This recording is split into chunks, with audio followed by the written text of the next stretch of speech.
Well, thank you very much for the introduction, Nancy, and great pleasure to be here. And I'm presenting really on behalf of Colin Mendelsohn, who unfortunately couldn't make it this year.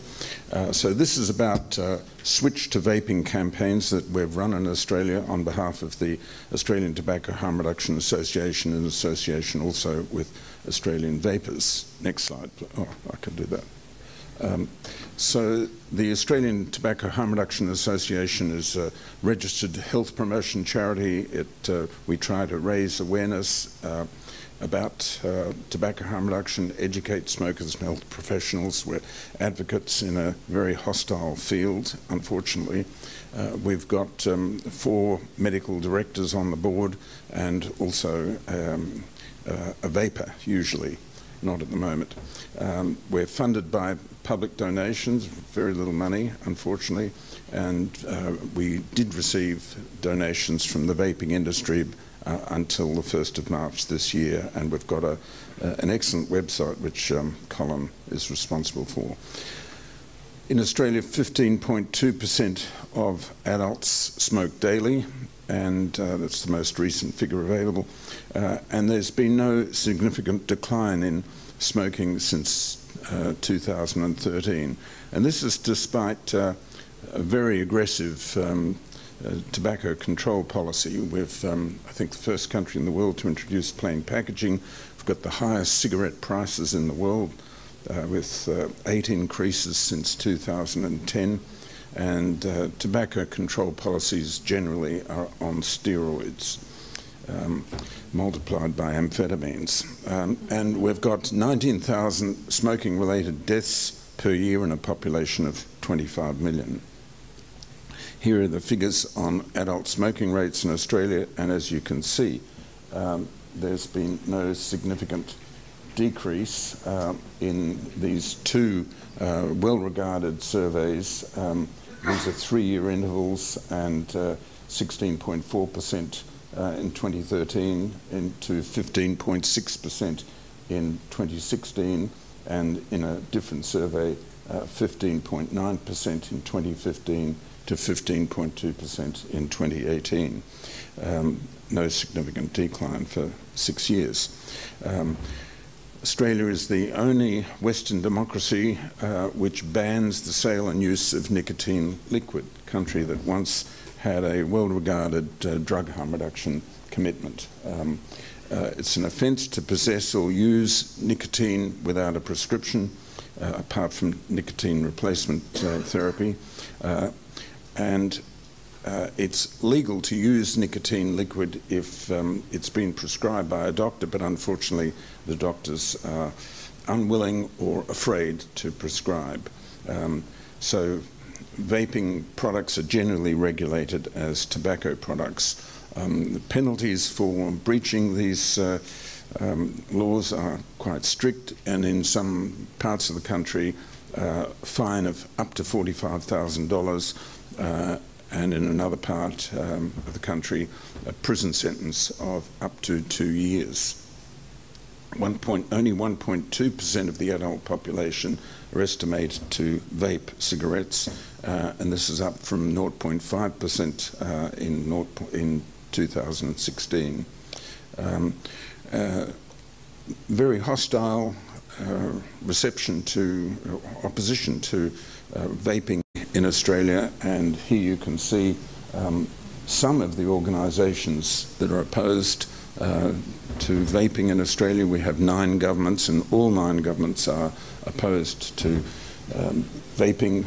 All 9 health ministers and health departments, the major scientific health organisation, the drug regulatory body, and all the major health organisations.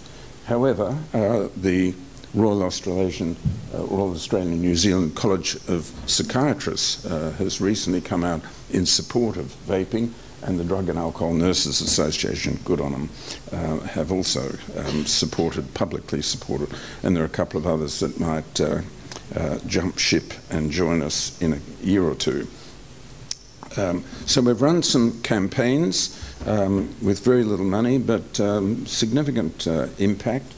We ran a switch to vaping campaign in over the New Year period 6 months ago, and this was mainly a media campaign to raise awareness and encourage switching, and the main messages were that vaping is much less harmful than smoking, that you can save a lot of money from switching to vaping, and physically you'll feel much better. And there was a whole host of media interventions in that, including an interview with a very conservative radio figure with a very wide audience. Colin Mendelsohn did that interview very well, and there he is in a television interview on Sky News, which is a Murdoch-associated outlet. And Colin also managed to get a lot of got op-eds in a major national newspaper network. So quite an audience there. We prepared some video testimonials. These are really high quality video testimonials, well edited, well taken, and people talking about why they switched and how it affected them. And here are the stills from some of those videos. It was promoted using the Google AdWords promotion system, and all of this was done to maximise the impact with the very little money that we had available to us. And it was also on our website and through Facebook.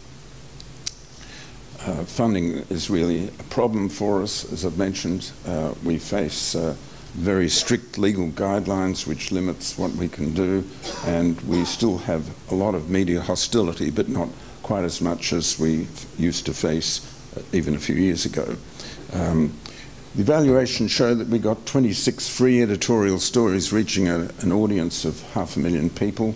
Videos were watched by almost 1,000 people, and 1,000 visitors on our website were generated, and a lot of social media, and all for a cost of $6,000 US. And that figure was so low because the PR company gave us a very discounted bill. And then we ran another campaign on May the 30th, just 6 weeks or so ago, and this was, of course, the day before World No Tobacco Day, and we're hoping this will become an international phenomenon. It's already, some other countries are also doing this, so I hope this truly can become an international event. We had a launch event, op-eds were published, that is a commentary opposite the editorial page in newspaper. We had a dedicated website, videos, information sheets, and we are probably going to have a World Vape, we're hoping to have a World Vape Day in 2020. Let's talk about that some more. Here are the four members of the board. Stephen Elson is no longer is resigned, and I'm also on the board, and Palin Communications is the company that helped us so much, and I'd like to acknowledge all of the members of the board and Palin Communications, particularly Colin Mendelsohn. Thank you very much.